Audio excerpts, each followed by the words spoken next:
So hello बच्चों, कैसे हैं आप सभी। आई होप आप सब बढ़िया होंगे। तो क्लास 11th वालों के लिए वी आर बैक ऑन शुद्ध देसी कॉमर्स चैनल। तो सर इस बार क्या रहने वाला है, जैसे कि आप सब जानते हैं एक इंपॉर्टेंट बात क्या कि भैया क्लास 11th अकाउंट्स का अगर आप लोगों का बेस अच्छा रहेगा तभी क्लास 12th में आप लोग प्रॉपरली अकाउंट्स को टाइम दे पाएंगे, उसके कॉन्सेप्ट्स को आप समझ पाएंगे।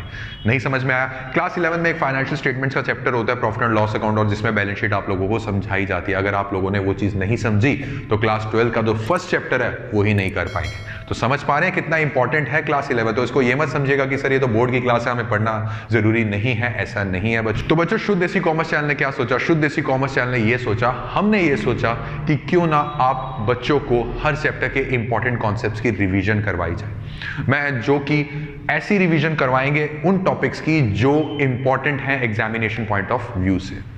और बात करें कि सर अगर मुझे पूरा चैप्टर पढ़ने का मन है, देखो रिवीजन का क्या मतलब होता है कि एक टॉपिक के बारे में डिस्कशन करना और आपको उसको रिवाइज करवाना। रिवीजन का मतलब कॉन्सेप्ट समझाना नहीं होता, प्रॉपरली वाला। अगर आप लोगों को मन है कि सर मेरे को फुल लेक्चर्स देखने का मन है तो इसका जुगाड़ भी हम लोगों ने किया हुआ है। क्लास 11th की प्लेलिस्ट में जाइए, शुद्ध देसी कॉमर्स चैनल के बाद प्लेलिस्ट में जाइए और उसमें आपको क्लास 11th अकाउंट्स के सारे चैप्टर्स मिल जाए, अगर आप लोगों का मन है कि क्लास 11 के फुल चैप्टर्स मुझे देख के चलने।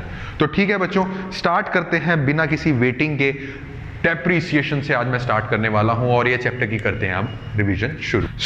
सर डेप्रीसिएशन होता क्या है, साफ सीधी भाषा में बोलूं डेप्रीसिएशन क्या होता है। डेप्रीसिएशन का मतलब होता है एक डिक्रीज आ जाना किसकी वैल्यू में, एक फिक्स एसेट की वैल्यू में। नहीं समझ में आया, एक एग्जांपल के थ्रू समझ के चलते हैं। मान लीजिए आप लोगों ने एक वॉशिंग मशीन ली, कुछ भी फिक्स एसेट, मान लीजिए मशीनरी ली, कुछ भी ली। आपने एक मशीनरी ली, शोरूम से नई मशीनरी निकलवाई है 2 लाख रुपीस की, और जैसे ही आपने शोरूम के बाहर कदम रखा, आपका नहीं यार ये मशीन पसंद नहीं आ रही, चलो इस मशीन को वापस कर देता हूं। तो मुझे फटाफट से बताइए, जैसे ही शोरूम के बाहर कदम रखा और उसके बाद फिर से आप वापस मुड़ के आ गए और शॉपकीपर को आपने बोला, डीलर को आपने बोला यार मेरे को मशीनरी पसंद नहीं है, मेरे को वापस दे दो मेरे पैसे, फटाफट से बताइए क्या वो 2 लाख रुपए देगा इसके? नहीं, वो 2 लाख से थोड़ा सा कम देगा। So what is this reduction in the value of fix asset? जितने से वैल्यू रिड्यूस होगी, शॉपकीपर कहता है सर मैं 2 लाख नहीं, मैं अब आप वापस बेचने आए हैं ना तो 1,90,000 दूंगा, तो भैया 10,000 क्या हुआ, 10,000 से आपकी फिक्स एसेट की वैल्यू है वो कम होगी। What is that? That is only your depreciation.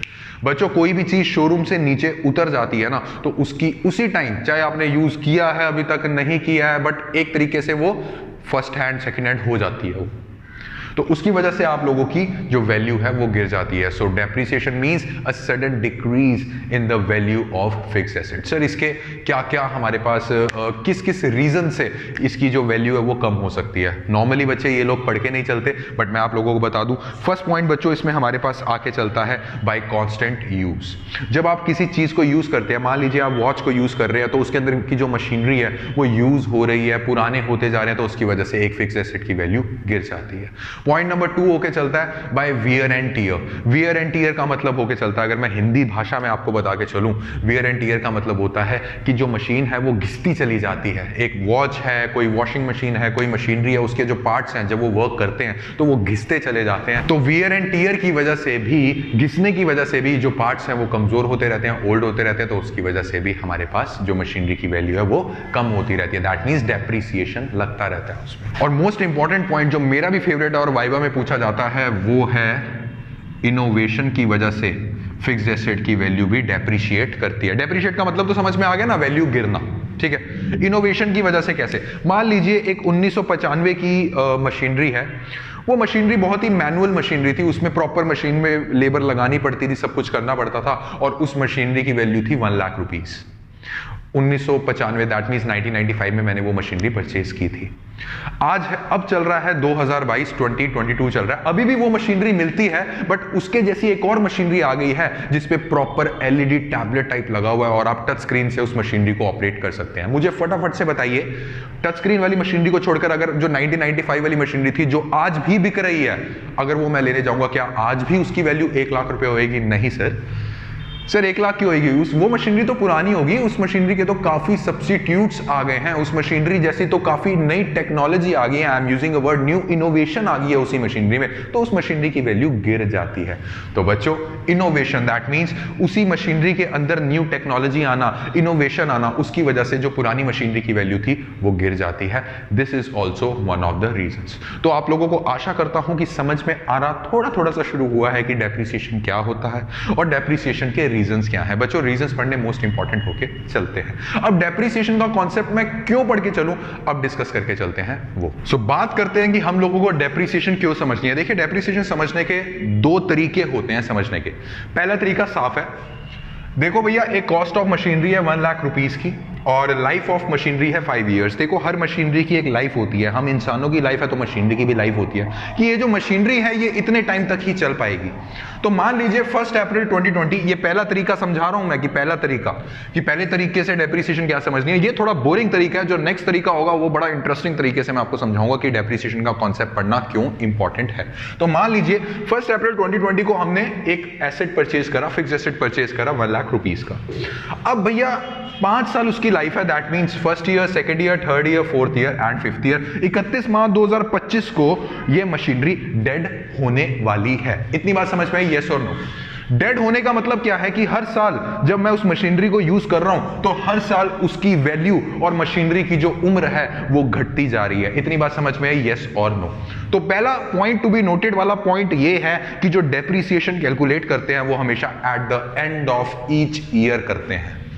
मान लीजिए 1 अप्रैल 2020 को मैंने मशीनरी करी तो फर्स्ट डेप्रिसिएशन फर्स्ट साल जैसे ही खत्म होगा तो फर्स्ट डेप्रिसिएशन कब लगेगी? 31 मार्च 2021 को लगेगी।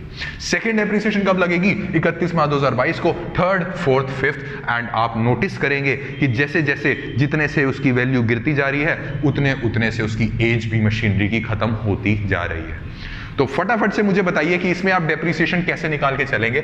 मैं कोई फॉर्मूला रटवा नहीं रहा हूं, मैं फॉर्मूला बता रहा हूं कैसे बना।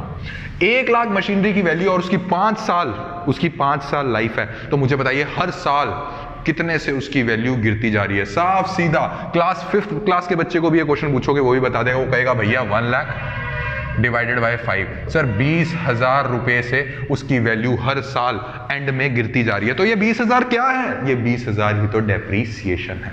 तो पहला तरीका जो कि मैं बोलता हूं बोरिंग तरीका, जो मेरा तरीका नहीं है समझाने का, वो तो ये है। दूसरा तरीका, डेप्रिसिएशन पढ़ने की जरूरत क्यों पड़ी। देखिए क्या होता है, एज्यूम कीजिए कि 1 अप्रैल 2020 को cost of machinery 1 lakh rupees की मैंने फिक्स्ड एसेट परचेज करा और इस मशीनरी के बगैर ना मेरा काम चलता नहीं है और मैं बहुत ज्यादा अपसेट हूं। क्यों? क्योंकि भैया 31 मार्च 2025 को, जैसे 31 मार्च 2025 की रात आएगी ये मशीनरी मेरी बंद हो जाएगी। ये मशीनरी बंद मतलब कि मेरी फैक्ट्री बंद, क्योंकि ये machinery one of the most important fixed asset है मेरी फैक्ट्री का। तो मैं बहुत ज्यादा परेशान हो रखा हूं इस टाइम कि मैं क्या करूं, मुझे समझ नहीं आ रहा। तो एक अकाउंटेंट साहब आए, उन्होंने मुझे बोला क्या कहता, हर साल, स्टोरी की तरह समझा रहा हूं समझिएगा, कहता हर साल तेरी जो डेप्रिसिएशन, जितने से तेरी मशीनरी गिर रही है उतना पैसा तू प्रॉफिट एंड लॉस अकाउंट, अभी तक मैं यही मान के चल रहा हूं कि आप लोगों को प्रॉफिट एंड लॉस अकाउंट आ गया होगा। अगर नहीं आया होगा, प्रॉफिट एंड लॉस अकाउंट का मैंने लेक्चर बनाया हुआ है, आराम से जाके प्लेलिस्ट में आप लोग जाके देख सकते हैं। तो जितने भी प्रॉफिट्स और लॉसेज इकट्ठे होते हैं, प्रॉफिट्स इकट्ठे होते हैं, उसको हम बोलते हैं प्रॉफिट एंड लॉस अकाउंट, और उसमें से हम लोग एक्सपेंसेस को राइट ऑफ करते हैं और लॉसेस को भी राइट ऑफ करते हैं। जिसको समझ में आ रहा है बहुत अच्छी बात है, जिसको नहीं समझ में आ रहा है टेंशन लेने वाली बात नहीं है, समझते चले जाओ, ठीक है। तो कहता है जितने से तेरी मशीनरी की वैल्यू गिर रही है उतने से प्रॉफिट्स का पैसा थोड़ा सा निकाल के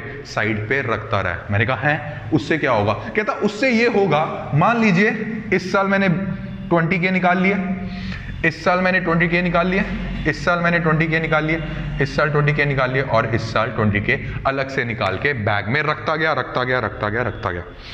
जैसे ही 31 मार्च 2025 आई, तुझ पे बर्डन होगा ही नहीं नई मशीनरी के लिए पैसा इकट्ठा करने का। यस, यही तो मेन कॉन्सेप्ट है, यही तो कहानी है डेप्रिसिएशन की, जो आप लोगों के स्कूल वाले नहीं समझाते। वो सिंपल बोलते हैं डेप्रिसिएशन खर्चा है, हाँ भाई मशीनरी की वैल्यू कम कर दो। वो ये वाली एंट्री आप लोगों को बताएंगे ही नहीं कि भैया प्रॉफिट से जितना डेप्रिसिएशन हुआ है वो प्रॉफिट्स में से निकाल लीजिए उसका पैसा, उस डेप्रिसिएशन को राइट ऑफ कर दीजिएगा। तो नोटिस कर पा रहे हो, हर साल मैं 20K निकालता रहा और जैसे ही 31 मार्च 2025 आई, मेरे पास 1 लाख रुपए मेरे थैले में, मेरे बैग में पूरा जमा हो रखा था, जिससे मैं दोबारा से 1 अप्रैल 2025 में दोबारा से मेरी फैक्ट्री ओपन होगी और मैं नई मशीनरी परचेज करके चल सकता हूं। So that is the reason जो आप लोगों को स्कूल में 2 एंट्रीज पढ़ाई जाती हैं। वो कौन कौन सी एंट्रीज होती हैं? पहली एंट्री होती है कि सर मैंने प्लांट एंड मशीनरी, मैं बच्चों में शॉर्टकट में लिख रहा हूं, आप लोग पूरा पूरा लिख के चलेंगे। फर्स्ट एंट्री क्या होती है कि मैंने परचेज करा, plant and machinery account debit to bank account. Second entry होती है कि मैंने डेप्रीशिएशन लगा दिया हर साल के एंड में आप लोगों को ये एंट्री करके चलनी है। कौन सी? कि भैया इस साल इस फिक्स्ड एसेट की जो वैल्यू है वो इतने से गिर गई। Depreciation account debit to plant and machinery account. Sir depreciation account debit क्यों किया? Depreciation is a type of a law, it's a type of an expense, और इसको हम क्या बोल के चलते हैं? अपनी अपनी कॉपीज में फटाफट से लिखिए, इसको हम बोलते हैं नॉन कैश एक्सपेंस। कुछ जा थोड़ा ना रहा है, खर्चा है मैं मान रहा हूं, लॉस है मैं मान रहा हूं, बट इस लॉस से कुछ कैश थोड़ा ना जा रहा है, बट सर लॉस तो है, एक्सपेंस तो है, so it's a non cash expense. और नेक्स्ट एंट्री क्या होती है? सर जो डेप्रीसिएशन का पैसा है, 2 तरीके से बोल सकते हो, डेप्रीसिएशन को पैसे को प्रॉफिट्स एंड लॉस से निकाल लीजिए, या फिर दूसरा तरीका क्या बोलने का कि डेप्रीसिएशन को राइट ऑफ कर दीजिए प्रॉफिट एंड लॉस अकाउंट से। तो आप लोग अपनी अपनी बुक्स में नोटिस करेंगे क्या लिखा आएगा? Profit and loss account debits, ये आ जाता है नीचे जब किसी अकाउंट को हम खत्म करते हैं, टू डेप्रीसिएशन अकाउंट। इतनी बात समझ में आई है? यस और नो मुझे फटाफट से बता के चलिए। डेप्रीसिएशन कॉन्सेप्ट समझने के एक तो आप लोगों को टीचर्स रट्टा मरवाएंगे कि हाँ भाई डेप्रीसिएशन है, हर साल लगाना है, ये है वो है। एक होता है ये तरीका समझने का। तो आज के लेक्चर में हमने क्या कवर किया? आज के लेक्चर में मैंने आप लोगों को बताया कि जो डेप्रीसिएशन है वो क्यों और इसका रीजन क्या है पढ़ने का। डेप्रीसिएशन का रीजन यही होके चलता है कि थोड़ी थोड़ी अमाउंट प्रॉफिट एंड लॉस से निकालते जाएं, ताकि भैया हमारे at the end of the year बोझ ना आए। अब सवाल जो है वो ये पैदा हुआ कि सर किस मेथड से, या फिर सर ये डेप्रीसिएशन की अमाउंट कैसे निकालें, वो आज नहीं पढ़ाऊंगा, वो मैं पढ़ाऊंगा अपने अगले लेक्चर में, और इतने ही प्रैक्टिकल तरीके से। जैसे ये आसान एग्जाम्पल दिया ना मैंने आप लोगों को, उसी आसान एग्जाम्पल से मैं आप लोगों को 2 मेथड्स होते हैं वो समझा के चलूंगा, और आप फटाफट डेप्रीसिएशन के क्वेश्चन कर सकेंगे उसके बाद। तो बच्चों बने रहिए, और अगर आज का लेक्चर आपको लोगों को पसंद आया है तो जरूर एक लाइक शेयर एंड सब्सक्राइब जरूर कीजिएगा, और अपने फ्रेंड्स को बोल दीजिएगा, क्या क्लास 11th वाले बच्चों को बोल दीजिएगा कि भैया शुद्ध देसी कॉमर्स चैनल पे क्लास 11 की रिवीजन स्टार्ट हो चुकी है। और अगर आप लोगों का फुल फ्लेज चैप्टर पढ़ने का मन है, इसके लिए भी हमने प्रॉपर क्लासेस बना रखी हैं। क्लासेस देखने के लिए आप लोगों को टाइप करना पड़ेगा शुद्ध देसी कॉमर्स चैनल, तो हमारा चैनल खुल जाएगा। उसके बाद आप जाएंगे प्लेलिस्ट वाले ऑप्शन में, और थोड़ा सा ऊपर देखेंगे तो आप लोगों को नजर आएगा क्लास 11 अकाउंट्स में, जहां पे सारे चैप्टर्स मैंने ऑलरेडी आप लोगों के लिए डाले हुए हैं। तो ठीक है बच्चों, मिलते हैं अपने नेक्स्ट लेक्चर में, और जरूर आइएगा जरूर। तो तब तक के लिए हैप्पी लर्निंग, थैंक यू।